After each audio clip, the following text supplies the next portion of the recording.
Great honor. I'm thrilled to welcome the Prime Minister of India, my friend, Narendra Modi, back to the White House. We spent a lot of time here and a lot of time in India, and he's a very special man. Prime Minister, it is a pleasure to extend to you the same hospitality that you showed Melania and myself when we traveled to your beautiful country 5 years ago. It's hard to believe so long ago, and it seemed like yesterday. It was beautiful. We opened the cricket stadium, 129,000 seats, I think the largest stadium in the world, and it was an incredible period of time.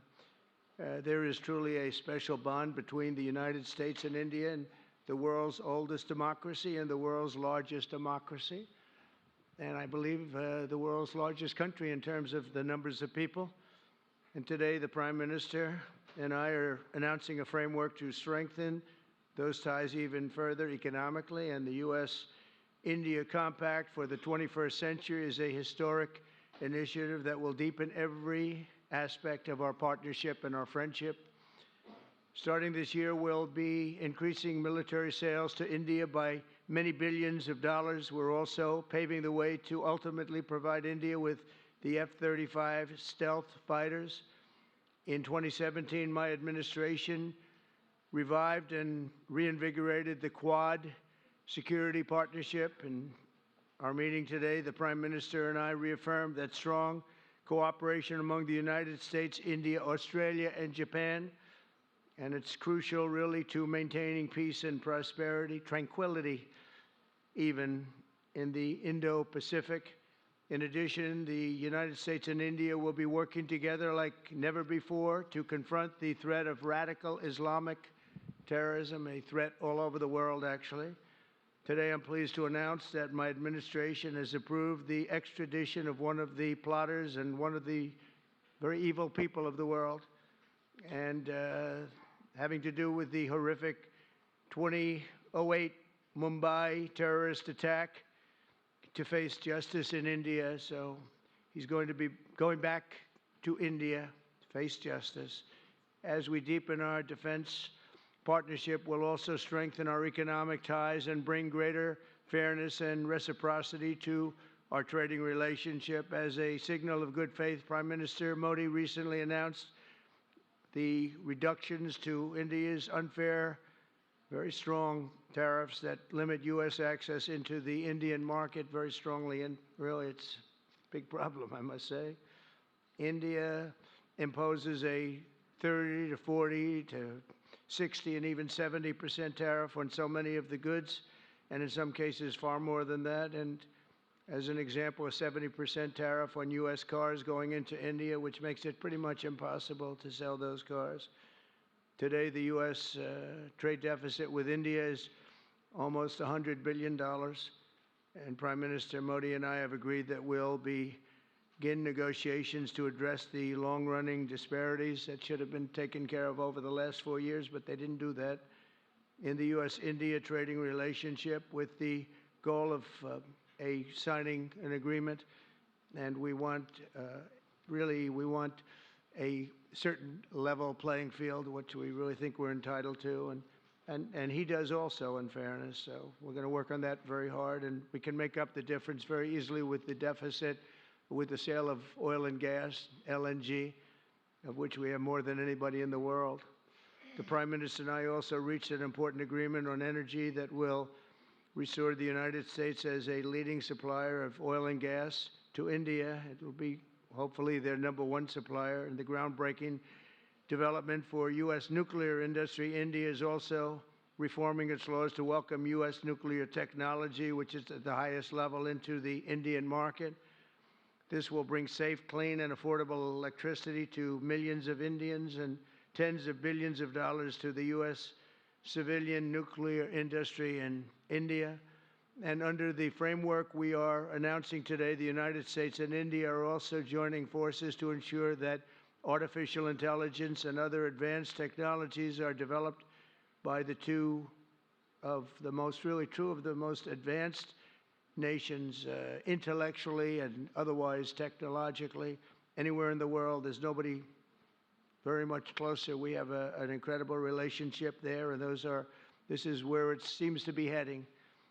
And artificial intelligence, a very complex subject, but it seems to be where people want to be and they want to go. And we're leading right now by a lot, but other people will try to catch us. I don't know if they're going to be able to. We're going to make it available. We're going to make tremendous amounts of electricity available.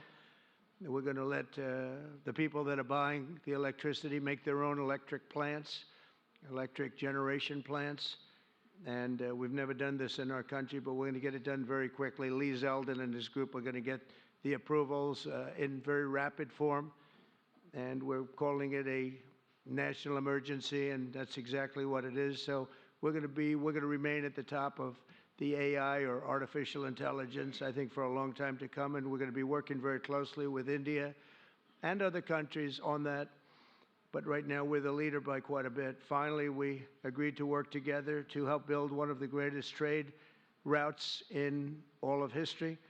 It will run from India to Israel to Italy and onward to the United States, connecting our partners by ports, railways, and undersea cables, many, many undersea cables. It's a big development. It's a lot of money going to be spent, and we've already spent some, but we're going to be spending a lot more in order to stay advanced and stay the leader.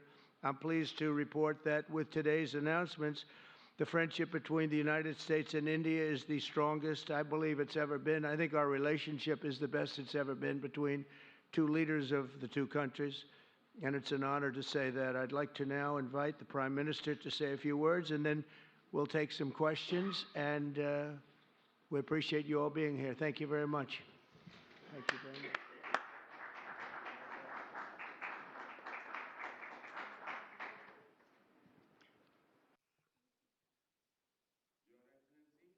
Your Excellency, President Trump, delegates of both countries, friends from the media, Namaskar. I would like to, first of all, express my heartfelt gratitude to my dear friend, President Trump, for the grand welcome and hospitality accorded to me. President Trump's leadership has been instrumental in nurturing India-US ties and making them vibrant. I could feel today the same enthusiasm, the same enthusiasm, the same energy, the same commitment that we had worked with during our first term. Our discussions today highlighted our pride in our accomplishments during his first term, the deep mutual trust that we share, and also the resolve to attain new goals. We also agreed that the partnership and cooperation between India and the US can shape a better world. Friends, the people of America are aware of President Trump's motto, "Make America Great Again," or MAGA. The people of America are well aware of it. The people of India, too, are focusing on both heritage and development as they move forward at a fast pace and with a firm resolve to ensure a developed India by 2047. If I were to say this, borrowing an expression from America, our vision for a developed India is to make India great again, or MEGA. When America and India work together, that is, when MAGA when it's MAGA plus MEGA, it becomes mega, a mega partnership for prosperity.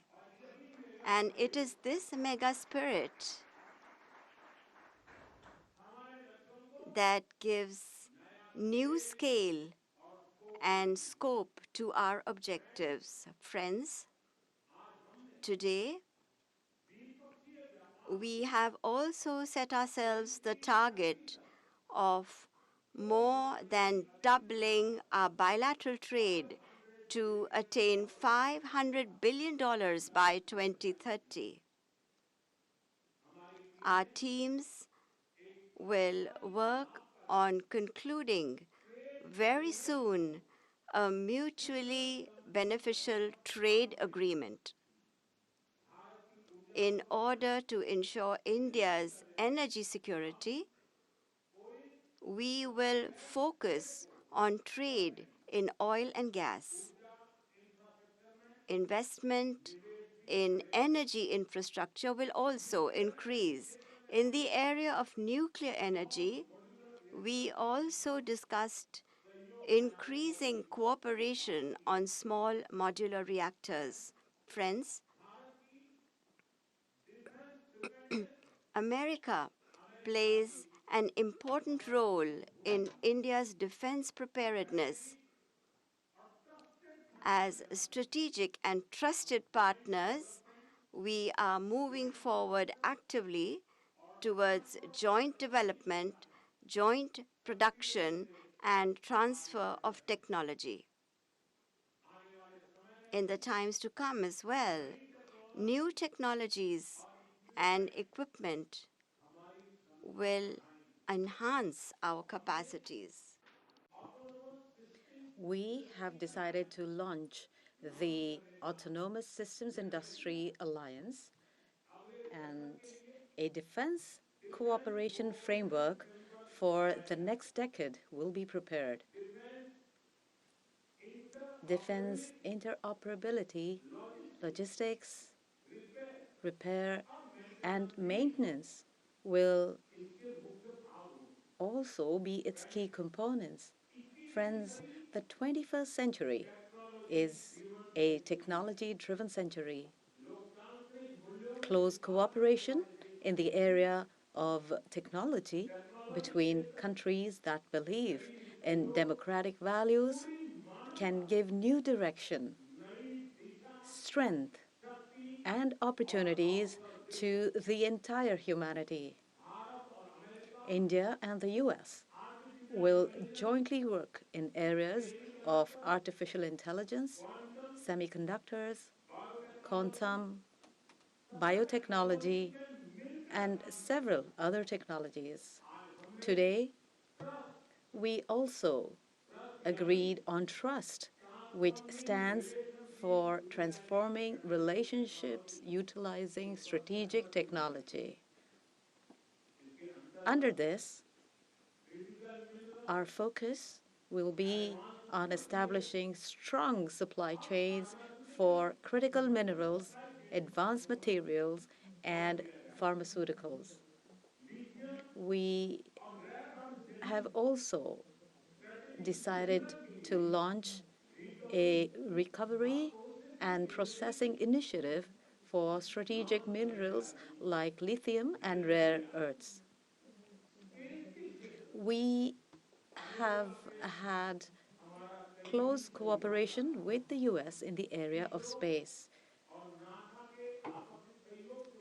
The NISAR satellite, developed with mutual cooperation between ISRO and NASA, will soon be flying into space on an Indian launch vehicle. Friends, partnership between India and the US strengthens democracy and strengthens democratic values and systems. We will work together to enhance peace, stability, and prosperity in the Indo-Pacific. The Quad will play a special role in this. During the Quad summit scheduled to be held in India this year, we will expand cooperation in new areas with our partner countries. Under the IMEC and I2U2, we will work together for the development of economic corridors and in the area of connectivity. India and US will stand strongly together in the fight against terrorism. We agree that in order to eliminate cross-border terrorism, we need concrete actions. And I'm very grateful to President Trump that he, in 2008, somebody who carried out genocide in India, that criminal is now going to be handed over to India, and I'm grateful to President Trump for this. And appropriate action will be taken in the courts in India.